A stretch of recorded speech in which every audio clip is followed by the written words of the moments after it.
Selamat pagi Tifal. Siapa saja yang sudah tiba di Pengadilan Negeri Jakarta Selatan pagi hari ini dan bagaimana mekanisme sidang hari ini? Yang terpantau untuk saat ini, Glenis, baru dari sebagian kecil dari tim penasihat hukum untuk Arif Rahman Arifin yang berada di dalam ruang sidang utama sambil menunggu kehadiran dari jaksa penuntut umum untuk pelaksanaan sidang pembacaan putusan atau vonis yang akan disampaikan oleh majelis hakim Pengadilan Negeri Jakarta Selatan untuk terdakwa. Setidaknya untuk agenda hari ini dari total 6 terdakwa yang terjerat dalam kasus perintangan penyidikan atau obstruction of justice, ada 3 yang dijadwalkan akan mendengarkan putusan dari majelis hakim hari ini. Selain Arif Rahman Arifin, ada juga Hendra Kurniawan dan Agus Nurpatria. Hendra dan Agus sudah berada di ruang tunggu sidang Pengadilan Negeri Jakarta Selatan sambil menunggu sidang dimulai di ruang sidang utama.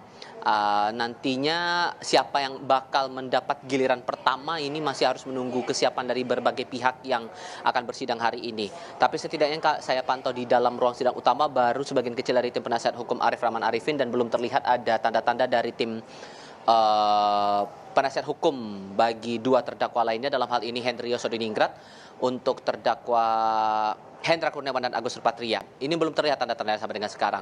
Soal bagaimana vonis ini tentu menarik untuk dicermati mengingat Hendra Kurniawan dan juga Agus Nurpatria ini mendapatkan tuntutan dari jaksa penuntut umum ini lebih tinggi ketimbang sisa terdakwa lainnya yang terjerat dalam kasus yang sama. Hendra dan Agus ini dituntut oleh jaksa dengan pidana 3 tahun kurungan penjara, ditambah dengan pidana denda sebesar 20 juta rupiah dengan subsidiar 3 bulan kurungan apabila tidak mengindahkan pembayaran denda tersebut. Ada beberapa hal menjadi pertimbangan bagi jaksa untuk menetapkan tuntutan sebesar itu pada sidang beberapa waktu sebelumnya.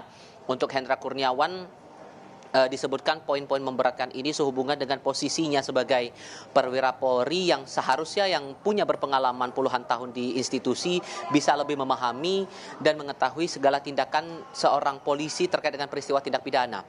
Hal lainnya adalah posisi dari Hendra sebagai Kepala Biro Pengamanan Internal atau Karopaminal Divisi Propam harusnya bisa mengawasi dan menjaga perilaku perwira dan anggota Polri berada pada jalur yang benar sesuai dengan aturan perundang-undangan, serta dalam proses sidang baik itu dalam tahap pembuktian maupun pembelaan, Hendra dipandang tidak mengakui setiap perbuatannya dalam kasus perintangan penyidikan ini dan dianggap tidak jujur atas segala pernyataannya di muka sidang. Bahkan dianggap oleh jaksa ini selalu berkilah mencari alibi yang sebetulnya tidak bisa dibuktikan sebagai fakta persidangan. Di sisi lain ada hal meringankan yang dianggap jaksa bisa meringankan posisinya dengan tuntutan 3 tahun kurungan itu, yakni ia bertugas di kepolisian dalam kurun waktu yang sudah lama dan punya prestasi sehingga diangkat sebagai Kepala Biro Pengamanan Internal. Itu baru untuk Hendra Kurniawan. Sementara untuk Agus Nurpatria, poin-poin yang memberatkannya adalah posisinya sebagai perwira tidak sepantasnya melakukan perbuatan yang bertentangan dengan kedudukan dan kewajibannya. Lalu juga ia yang turut meminta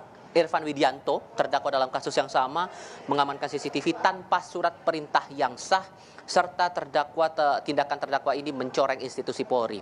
Namun di sisi lain, hal yang meringankan adalah pengabdian dari Agus Nurpatria selama lebih dari 20 tahun di institusi kepolisian, tidak pernah melakukan tindakan tercela dan sopan selama persidangan. Itu yang dijadikan pertimbangan bagi jaksa penuntut umum untuk Agus Nurpatria. Sementara Arif Rahman Arifin yang dituntut jaksa 1 tahun kurungan penjara dengan tambahan denda 10 juta rupiah subsidiar 3 bulan kurungan. Hal memberatkan dipandang oleh jaksa adalah terdakwa Arif ini yang meminta terdakwa Baikuni Wibowo menghapus rekaman CCTV di rumah Ferdy Sambo. Kemudian ia dianggap tahu tentang rekaman yang diminta untuk dihapus itu penting untuk bisa mengungkap kasus Yosua. Terdakwa dianggap merusak dan mematahkan laptop berisi rekaman sehingga tidak bisa bekerja atau berfungsi lagi, serta tindakan Arif ini melanggar prosedur dalam pengamanan barang bukti. Sementara untuk sisi yang hal yang meringankan, terdakwa mengakui perbuatannya, menyesali perbuatannya dan masih muda sehingga mampu memperbaiki dirinya di kemudian hari. Nah, ketiga terdakwa ini dituntut sesuai dengan pandangan jaksa ini melanggar Undang-Undang ITE, persisnya pada pasal 49 Jungto pasal 33 Undang-Undang ITE dengan pasal pengaitnya adalah pasal 55 ayat 1 ke 1 Kitab Undang-Undang Hukum Pidana, yang pada intinya jaksa memandang ketiga terdakwa ini ikut serta dalam upaya menghilangkan, menghapus ataupun memindah tangankan rekaman CCTV di Kompleks Polri Duren 3 yang mana rekaman itu menjadi dasar pengungkapan kasus pembunuhan Yosua di rumah dinas Verdi Sambo yang saat itu berstatus anggota aktif Polri dan masih menjabat sebagai Kepala Divisi Propam di Mabes Polri. Apakah nanti akan diringankan posisi vonis bagi para terdakwa atau diperberat atau justru akan sama seperti dengan tuntutan jaksa? Ini yang bakal menarik untuk dicermati. Paling cepat sekira-kiranya pukul 10 pagi ini sidang akan dimulai, tapi ini bergantung lagi pada dinamika di ruang sidang utama. Glenis.